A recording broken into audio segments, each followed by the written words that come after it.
Start recording it.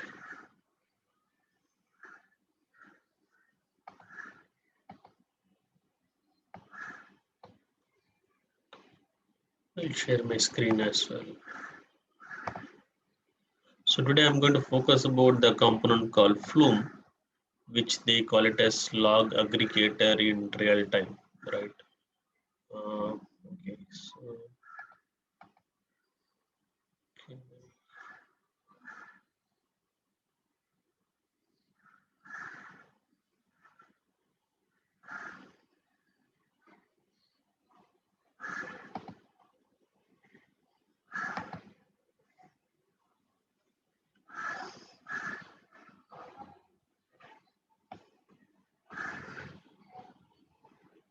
Okay, so okay, well, let's. What is Flume or Apache Flume? Basically, it's a distributed um, and reliable and available system for efficiently collecting, aggregating, um, and moving large amount of log data from many different sources to the centralized store.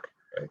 So when the Flume was initially introduced, they were mainly focused on log data. Okay, uh, and later log data from uh, sources like web server logs and your it can be a log of your REST API, REST services or web services. Any logs can be bring from it has to be brought from many different places to the centralized location like SDFS.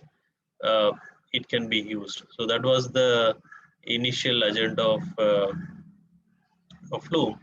Then later point they started introducing other sources as well. Apart from your web server logs, there is also other sources like Kafka, or it can be a simple uh, uh, common directory or landing directory where your files are getting pushed, and you want to take that files and put it into the centralized or maybe distributed file system like SDFS.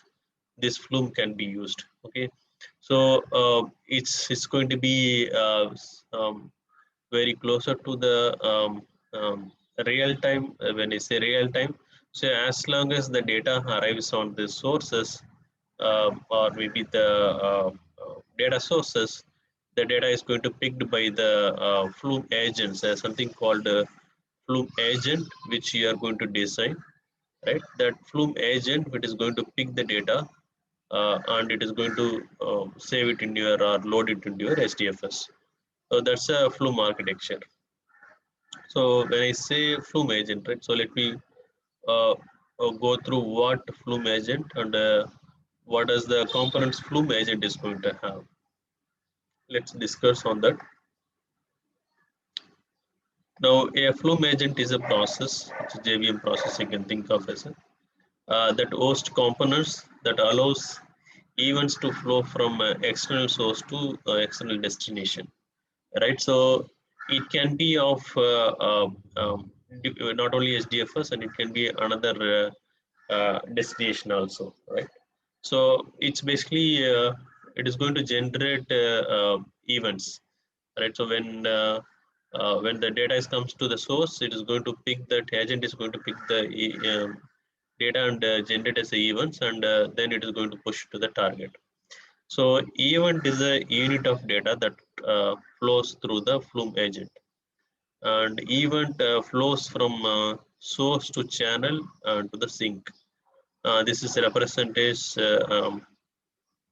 is represented by the implementation of event interface. Event carries a payload, which is a byte array that is accompanied by the optional set of headers, which is as distinct articles. Okay. So if you look at the Flume agent, which is going to contain three main component. One is the source, and the channel, and the sink. Source is nothing but you can think of as a set of connectors available, right? So as example, I want to read it from Kafka topic. As I mentioned, Flume can be used to read a data from Kafka topic, right? So there will be so when you want to consume data from Kafka, what we need to do, we have to write a consumer program, right? So if you write a consumer program and you can actually pick the data from Kafka topic. So think of as the consumer program is defined as a module in Flume.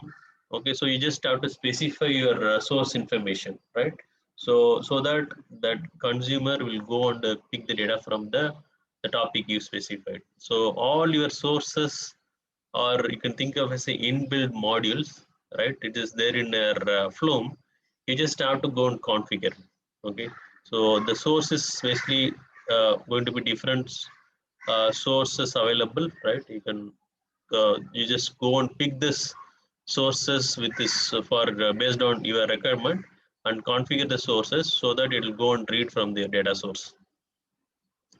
So one can be your log file, one source can be log, one source can be reading a log file, one source can be reading from Kafka, another source can be reading from any Linux directory, so on. So okay, so yes, yeah. So sources consumes the events from having a specific format. Those events are delivered to the source by the external source like web server. When source receives the event, it stores into a one or more channel, right? So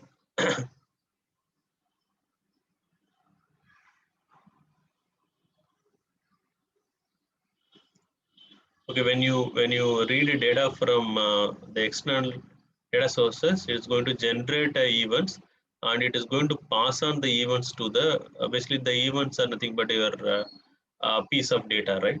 Then it is going to deliver to the channel. So it's not directly written to the sink, which is your target. It is passed through something called channel, right? Sorry for this. Navigate up and down. So a channel is a passive store. It's kind of a, you can think of as a uh, intermediate buffer kind of thing. So it's a passive store that holds events until the event is consumed by the sink. Okay, so the source actually places the your event into the channel that will be consumed by the sink, which is your target. One type of channel available in Flume is the file channel, which is uses the local file system as in as its backing up store. Okay, and another type is memory channel is also available. Flume. Uh, okay, so file channel is also there and memory channel is also there. Then coming back to sync, a sync is responsible for removing events from channel and putting into the external repository like SDFS.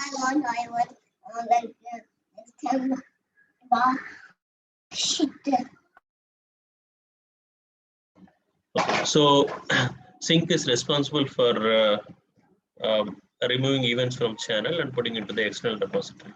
So one type of sync is HDFS and so on, so and forwarding to source the next up of the flow. Okay. Then source and sync within given at agent run asynchronously with the events tagged in the channel. So because they both don't talk each other, right? So source and sync between uh, intermediate, there is a channel. The source places the events on channel. The sync is consumed channel. So that's how it works.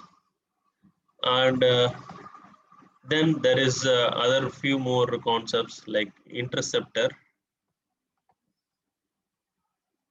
So interceptor is basically I'm very sorry for this navigating here and there. The text is visible. Yes, Pari, it is visible for us. Okay. Okay, let me put this. What about now? PDF will share yes. Yeah, Pari, good bro. Okay, okay. I was finding difficult to navigate at least. Okay, so interceptor. Interceptor can modify or drop events based on any criteria chosen by the developer. So we know the uh, like data from source data sources. So we convert as a events and pass it to through channel for the destination. So we can actually write an interceptor which can drop some of the events based on the criteria. Our interceptors in Flume are those who have capability to modify or drop events in flight. Okay, so that's the interceptor. And what is channel selector, right? So channel selector is to determine which channel we should select to transfer in case of multiple channels. So if you have multiple channels, you can go and choose uh, um, respective channels based on the channel selector. And then you have a sync processor. Sync process is a mechanism by which you can create a failover task or a load balancing. Okay, so so basically, if you have if there is any, it's sometime your sync may not available, right? The target. So how do you make a failover task, and how do you, if you have a huge data is coming, how do you make a load balancing? All the stuff you can do using a sync processor, right? So to invoke a particular sync from selected group of syncs, we generally use a sync processor. And the next concept is event serializer. Okay, event serializer. So what it is, nothing but event serializer is a mechanism by which a Flume event is converted into another format for output. By default, text serializer, which outputs uh, um, the Flume event body is used, or if you can use another serializer, like you can use uh, both header and text, which is going to be your header and body. Right? So whether you want to have a header also, then you can use that. So that is the event serializer. So these are the main concepts which we need to know in the Flume. So so think of as a it's more of configuration. There is no coding, but you can actually do coding by extending some of the. You can actually customize because any framework you take, right, component, mostly the extensibility is supported. Like if you can go and write your own custom source or your own custom channels and things. So that time you may use coding. Maybe though those codings are mostly in Java. You can write and you can deploy it so that you can use other sources. But apart from that, if you want to use the existing source and channel and sync, then there is no need of coding. What you need to do is just go and uh, um, make use of the existing available one. Okay, getting started. Okay, if I will go to Flume user, right? So this is one of the good documentation page. Okay, so if you look at here, there are n number of sources. Avro source, if your file, say your data is in Avro format, if it is in thread source, exe is basically for uh, I think so. Given the Linux command to, yeah. So if you have a Linux command, you just run that command. Whatever the result comes, so that can be generated as a Flume event. So you can use those source. Okay. So exe source, JMS source, Java messaging system, spooling directory, which is reading from any Linux directory where you files are kept there. And tail, you can use Twitter, you can read the data from Twitter as well. And Kafka source, which we are going to also look into this.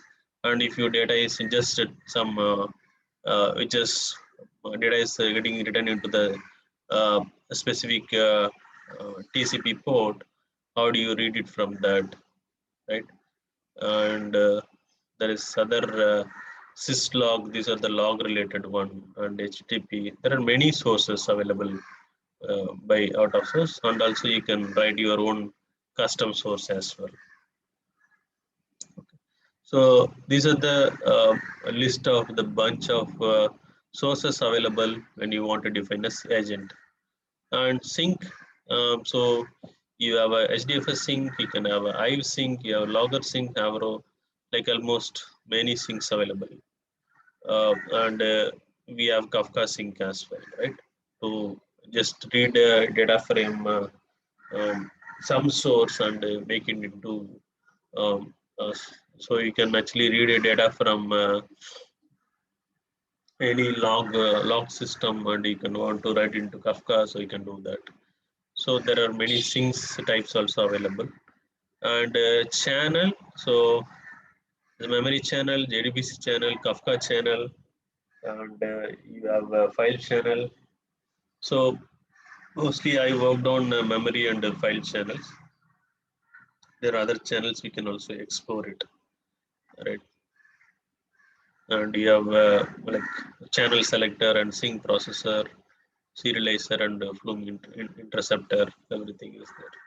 So this has good documentation and many samples. Okay, this is one of the good component in Hadoop ecosystem, and it is also I see this a lot of list available. Like I was using a few years back. That time there was a limited set of sources as well as things. Now they started introducing more things and sources.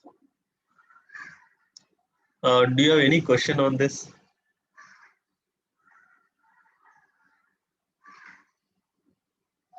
So far, so good, Pari. Okay, all right, no problem. So let us set up this component. Actually, unfortunately, I did not set up. It's going to be a simple step only. Let's do that. So, Pari, actually one doubt, like, what is the major difference between these and Kafka? Both will, I mean, like, pull the real-time data, right? Yeah. So so in terms of Kafka, okay. So two things. One is this was very uh, um, basic answer. This was introduced before Kafka. Okay, the Flume was uh, developed before Kafka. That is one thing. And when it comes to Kafka, okay, so initially when introduced Kafka, it was introduced as a just a messaging system. You cannot actually go and read from any source and have it in a Kafka topic, and somebody can consume it. So initially when Kafka was developed, it's just intermediate buffer. There will be a server or broker who will be having a topic. Okay, say example topic orders. This is my topics, right?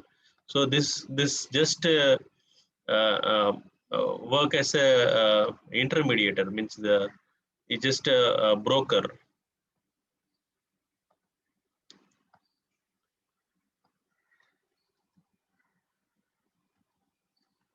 Okay, is just broker.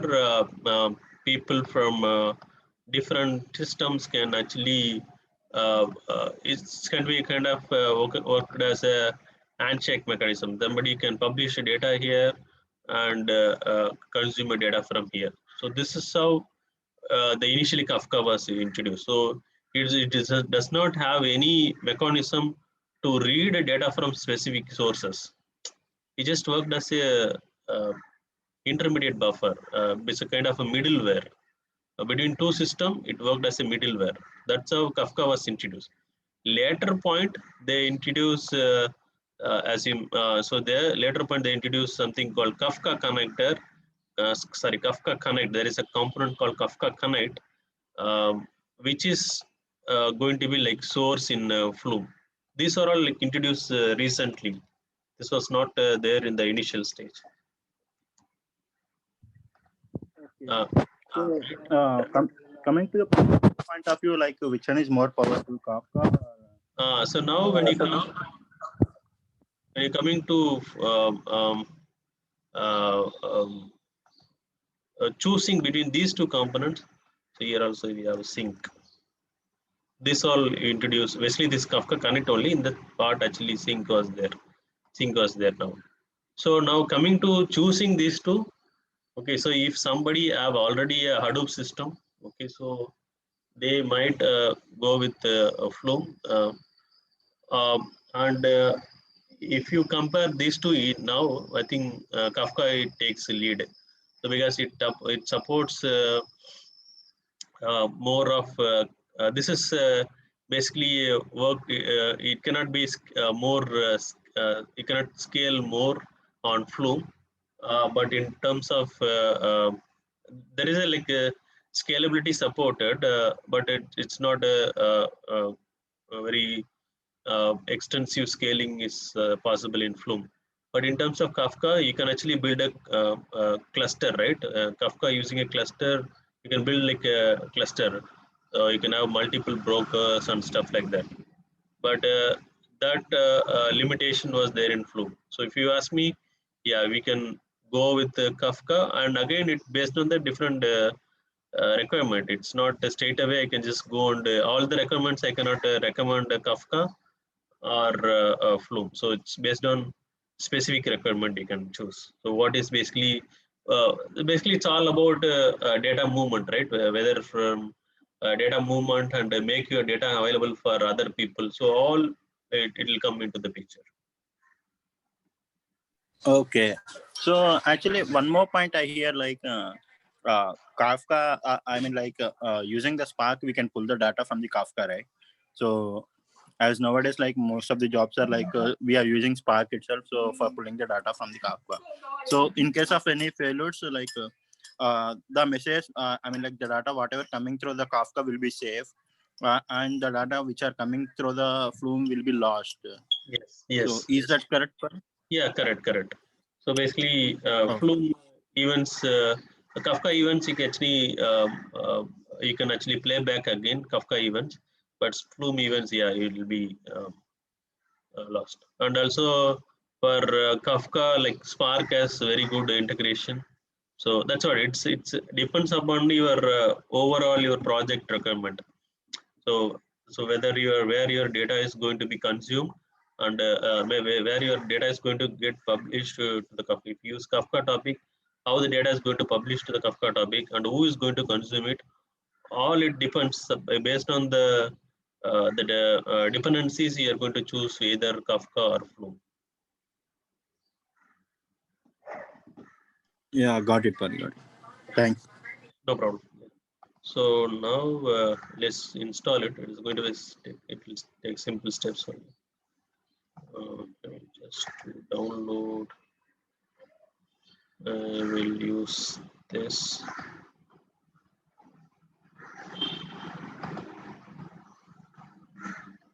It's only 68 MB.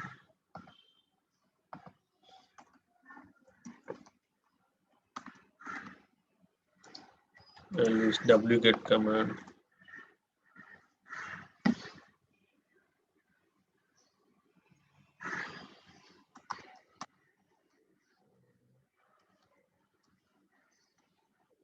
Okay, this is here.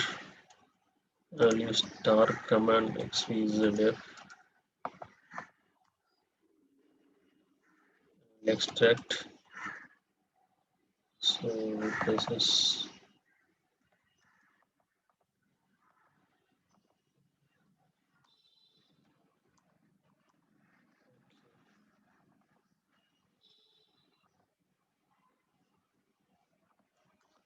so let me put as an environment variable Flume.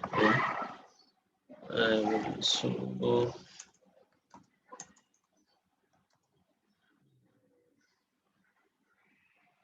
nano where I have it.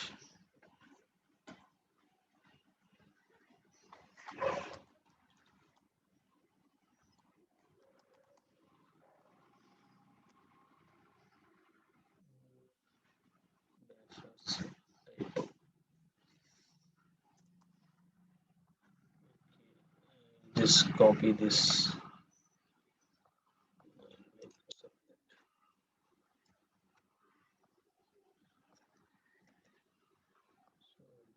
This.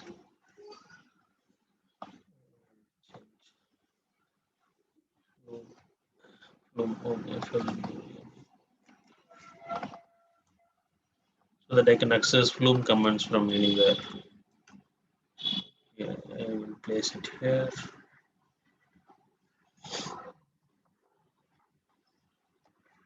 Save this. Refresh this by using a source command. Okay, so for Flume, there's a Flume ng command. So all your binaries will be inside when anyway we know. So the Flume ng is a command to use your run your Flume agent. Okay, so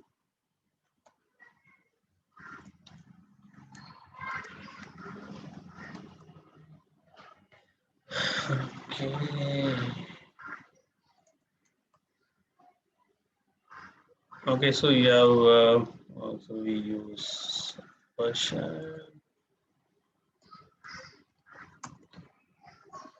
So we use 1.9.0 and yeah, we have a limited set of commands. So if agent related one here and global settings are here and any Avro client specific settings are here. So now what we'll do is we'll actually today I just write one simple Flume agent. We'll try to what we do is take this example.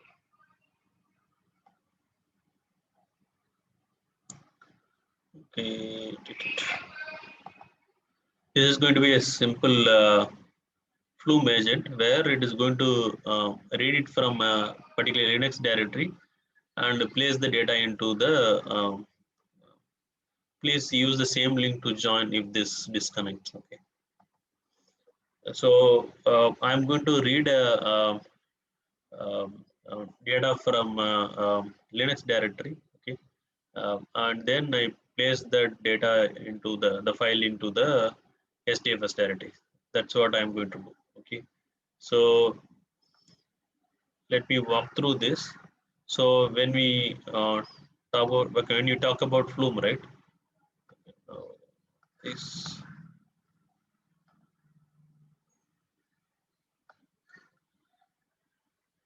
yeah. So basically, what we are going to do is we are going to define an agent. Uh, defining an agent is basically a defining a agent file. Okay, you can create a file name. It can be anything. So like what I'm going to create. I'm just going to create flume-agent spool directory.conf. Right. So you can give any name. Okay, and then its definition is going to be you need to use you can just give a one just to differentiate you may define multiple agent, right? Each agent is going to be, you can think of as a agent as a job, right? That so you're just giving a unique name for it so that uh, you can run basing that unique using the name, because you can define a number of agents, so it's always good to differentiate your each agent. Then, apart from, if you look at the architecture, when what is the agent? It's a combination of source and or the definition of source and defining a source and channel and sink. So we need to define all these three components. So I'm just giving you. I'm just saying my agent name dot sources. I need to specify a name for my source. Okay. So I'm just giving a spool dir underscore source is my source name, and my channel name is mem channel, which is a memory channel. I'm going to use it. Just a name I'm giving it. This can be any name. And similarly, I'm just giving a sink. So this is the agent name. This is a property. Basically, this you need to use channels and sinks and sources. and this name can be anything. So I'm just giving you, I'm going to write into HDFS, so I'm putting as HDFS. Okay, so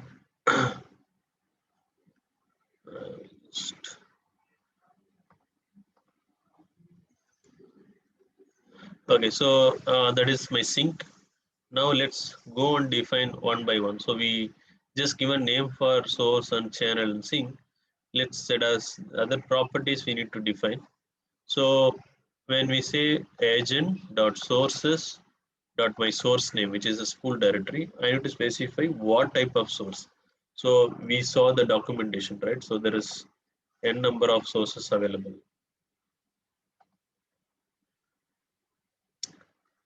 Yeah, so these are the source types, right? So which source you are going to use? I'm going to use a spool directory.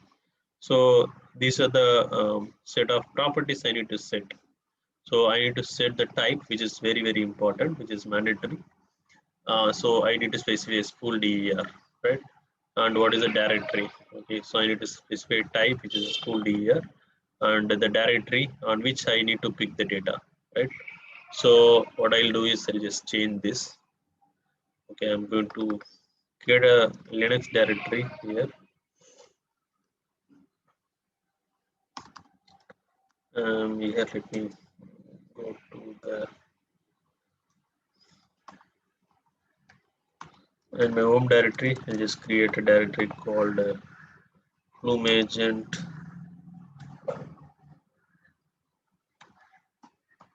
Right now there is no data. I just created directory here. I'll just change this path.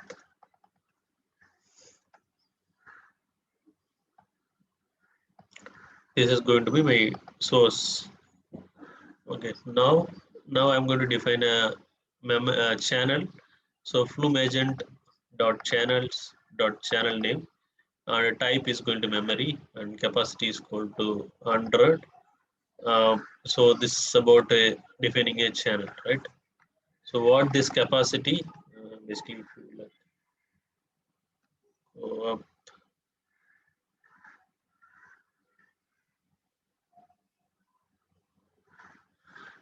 so something channel.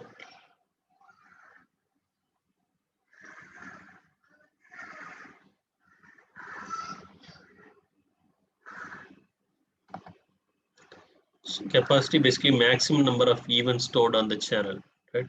So I'm just giving 1,000. You can just by default it's 100. You can define based on this. So it has good documentation on each property, how this can be used and what is the purpose of using that property. Okay, so we are saying 100 events, 1,000 events can be stored on this memory.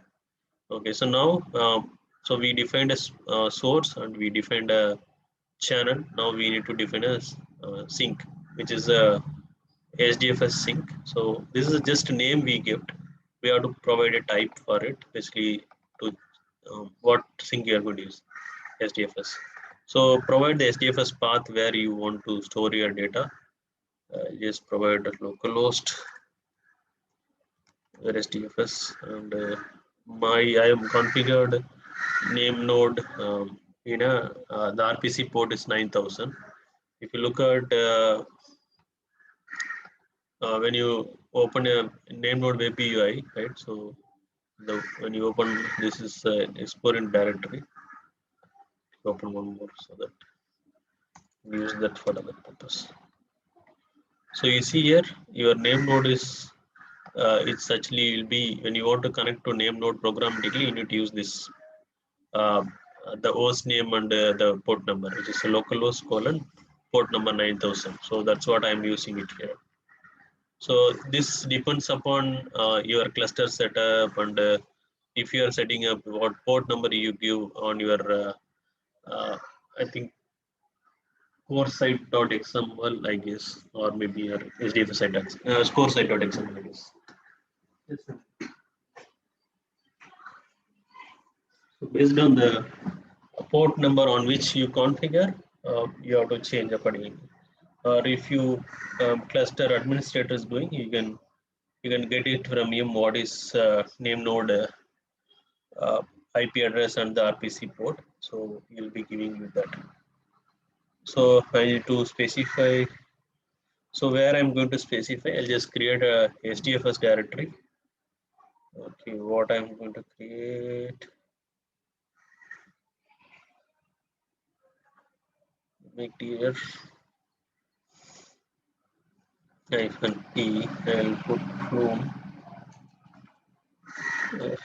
Flume, and I will just provide. I think I have to provide the directory which is not exist. Okay, let me check. Okay, I just create. I'll just give the same name. Data. Don't use this. Inside data we have Flume agent one. And for now I'll just put under /1. Okay, we'll create till this one.